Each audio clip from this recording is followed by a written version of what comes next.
In this third video in this series, we're going to cover how to create an event, sell tickets, check students in, and use the mobile app.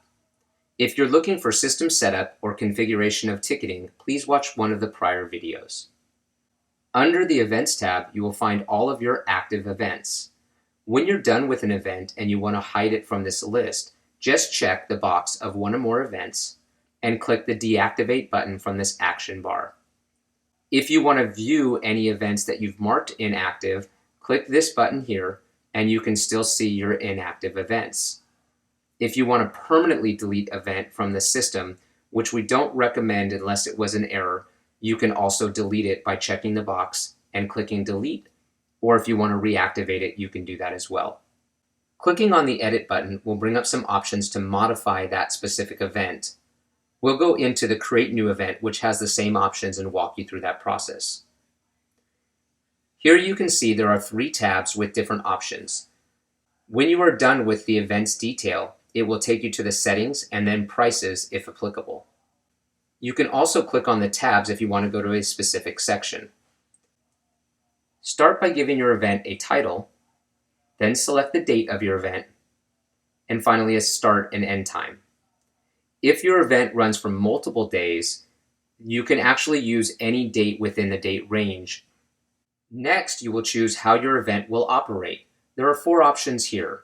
First, for traditional sell tickets and record admissions, this is where you will sell tickets prior to your event and check students in at the door. You can also sell tickets and check them in at the door as well on the day of the event. This is the most common event type. We often also see this option being used when you have a list of students that are to attend a specific event. You can choose this option, upload a list of students that are supposed to be there, and then use the check-in feature. The second option is to sell tickets only. With this option, there is no pre-sale of tickets. You are just selling tickets at the door and collecting money when they enter. Say you have a basketball game and you're charging a ticket price at the door, you would use this option. Next, to record admissions only is a great way to track attendance for events. Let's say, for example, you have a lunchtime activity and you want to scan students in that participate. You can use this option just for tracking purposes. Finally, the last option, record admissions and exits. This is a revolving event that allows you to track the time that students spend in that event so they can check in and out multiple times. An example here might be a library or study hall where students check in and check out and you know where they've been and what time they've been there. In this example, we're going to walk you through the traditional sell tickets and record admissions. The checkout option will determine if a student can leave your event early and recheck in if they need to. There are many possibilities with this option, but we often find that if a student leaves an event early, you want to make sure you know what time they left, so if a parent contacts you, you can go back and look at the record, which is time-stamped when that student actually left the location. Then set the maximum number of students for the event and location and notes, which are both optional.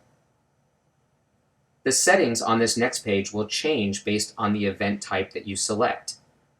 First, do you want the student type to determine the ticket price?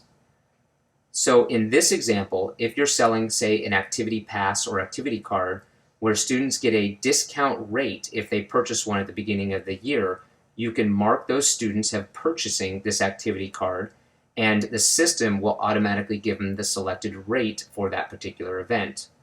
If you leave this off, you can scan a student in and you'll have buttons or choices that you can charge a student.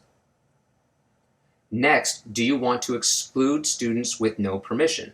This will block any students that have an exclusion set. If you have this turned off, even if students have an exclusion at that point, they still will be able to attend the event. Do you want to allow students from all grade levels or limit specific grade levels for attending your event? Do you want to pre-enforce registration when the ticket price is free? This will basically enforce students to check in prior to the event so you have the number of students that will be attending ahead of time. Next, you have the option to allow guests, and if you turn this feature on, you can choose how many guests are allowed to be invited by each student. Do you want to sell tickets at the door? Will offer an option when you sell a ticket on the day of the event to actually sell the ticket and check the student in all at the same time. We recommend, if you're using this option, to have multiple lines when checking students in. For students that have pre-purchased tickets, that can go much quicker, and students that are purchasing tickets at the door, a separate line would work best for that. Do you want to sell tickets online? If you choose this option, you have to have the web portal turned on with the credit card integration. And if you're using this option, you can choose the end date or the last day that students can purchase tickets online. Finally, in the system settings, you have the option to turn on Spirit Points. So if you're using Spirit Points, you can apply specific number of points when students are checked in. Finally, it is time to set the prices for your tickets. You can choose a $0 amount if there is no cost. If you want to include additional ticket types, you can just check the box here and then add the amount for those additional ticket prices. Now let's go into the event and see how it works.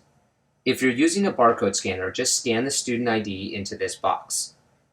As you can see, the price options went away because I have chosen to have the student type automatically set the price for that student.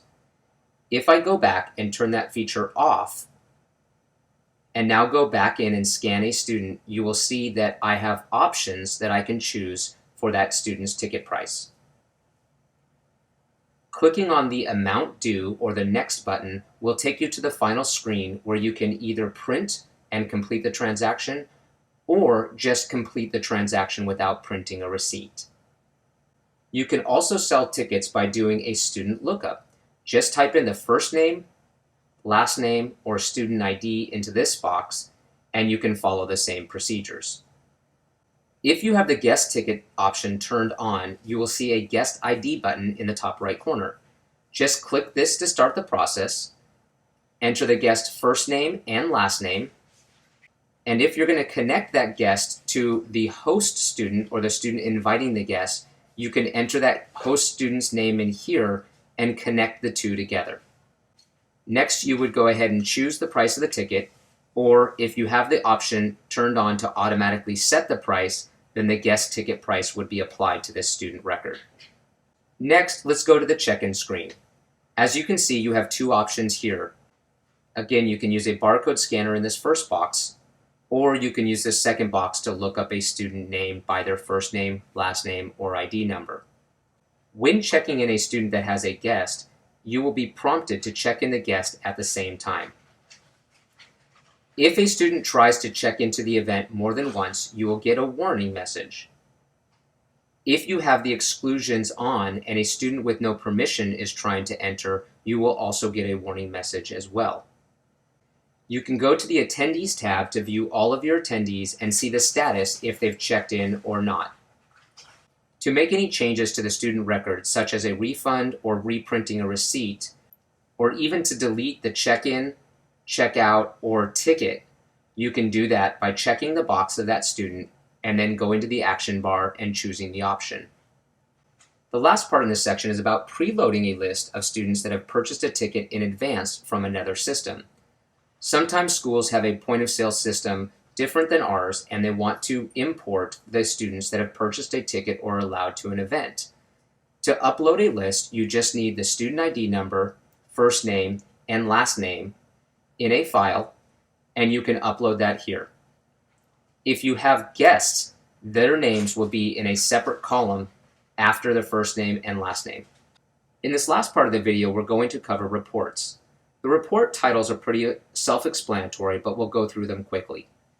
Attendees will show you a list of all attendees like the one found under the event. Reports have filters, quick search options, and export out to Excel or PDF. If your event has guests, you can get a guest list here. And if you're using the check in and out option, you can get a list here and the total amount of time students have spent inside of the event. Financial reports will break down the sales by students under this transactions list. You can also filter that by multiple different options, including the person who sold the actual ticket. The analysis report will be the totals for your event. Multiple events allow you to look up events either by name or type, and then you can filter down based on the number of events that students have attended. This first event is the operator, where you can look for an exact number of events that students have attended, or more than a specific number of events. The next number is the number of events that your students have attended. You can always do a quick search if you're looking for a specific student as well. The mobile app is currently available for iPhones and iPads. When you open up the mobile app for the first time, select your state and then choose your school. You only have to do this one time and it will remember from there on out. Next, you will log in using your email address and password, the same one that you would use for logging into the web application. The mobile app can be used only for checking in students, not to sell tickets. If you have an event already created, you can select that event from this list, and then you will see a list of all students that have purchased a ticket. In this case, this is an event type sell tickets and record admissions. From here, you can either swipe a student to check them in, you can click on the student name and check them in from here, or if you go back to the main screen, you can click on the camera icon in the bottom right corner and use your phone's camera to scan a student in using their ID card. Well, that covers the basics of using and navigating ticketing for schools. You can always reference our Help Center for more details on event types, uploading students, and reports, or contact us for further support. Thanks for watching.